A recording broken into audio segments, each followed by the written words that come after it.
ਤੇ ਅੱਜ ਸਾਡੇ ਮਾੜਾ ਜਿਹਾ ਲੇਕਿਨ ਮੌਸਮ ਅੱਜ ਉੱਪਰੋਂ ਸਾਰਾ ਸਾਫ ਆ।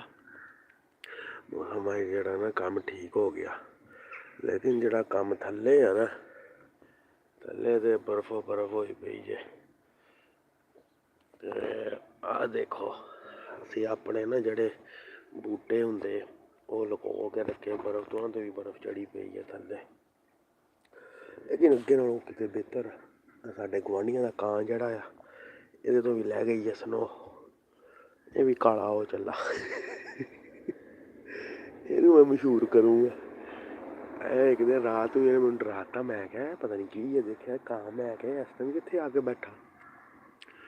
ਉਹ ਬਾਅਦ 'ਚੋਂ ਪਤਾ ਲੱਗਾ ਜੀ ਅਗਲੇ ਨੇ ਪਲਾਸਟਿਕ ਦਾ ਕਾਂ ਲਾ ਦਿੱਤਾ ਇੱਥੇ। ਚਲੋ ਜੀ ਆਹ ਦੇਖੋ ਨਾ ਹੁਣ ਪਾਲਾ ਹੀ ਬੜਾ ਆ, ਕੀ ਬੰਦਾ ਕਰੇ ਇਹਦੇ ਪਾਲੇ 'ਚ। ਐਵੇਂ ਵੀਡੀਓ ਬਣਾ ਦਿੱਤੀ ਆ ਥੋੜ੍ਹੀ ਜਿਹੀ ਤੁਹਾਨੂੰ ਨਾ ਅਪਡੇਟ ਦੇਣ ਵਾਲੀ। ਅੱਜ ਤੱਕ ਕਬੂਤਰ ਵੀ ਨਿਕਲੇ ਲੋਕਾਂ ਦੇ ਕੀ ਆ, ਜੰਗਲੀ ਕਬੂਤਰ ਆ ਬਾਰੀਆਂ ਲੋਕਾਂ ਦੀਆਂ ਬੈਠੇ ਜਿੱਥੇ ਕਿਤੇ ਕੋਈ ਦਾਣਾ ਪਾਣੀ ਪਾਉਂਦਾ। ਚਲੋ ਜੀ ਸਹੀ ਆ, ਆਪਣਾ ਸਾਰਿਆਂ ਦਾ ਧਿਆਨ ਰੱਖਿਓ। ਕੋਈ ਗਲਤੀ ਕਤਾਈ ਉਹਦੇ ਲਈ ਮਾਜ਼ਰਤ। ਤੇ ਖੁਸ਼ ਰਵੋ, ਆਬਾਦ ਰਵੋ, ਸਰਦੀ ਤੋਂ ਬਚੋ, ਸਰਦੀ ਬਹੁਤ ਜ਼ਿਆਦਾ ਆ। ਅੱਲਾ ਹਾਫਿਜ਼।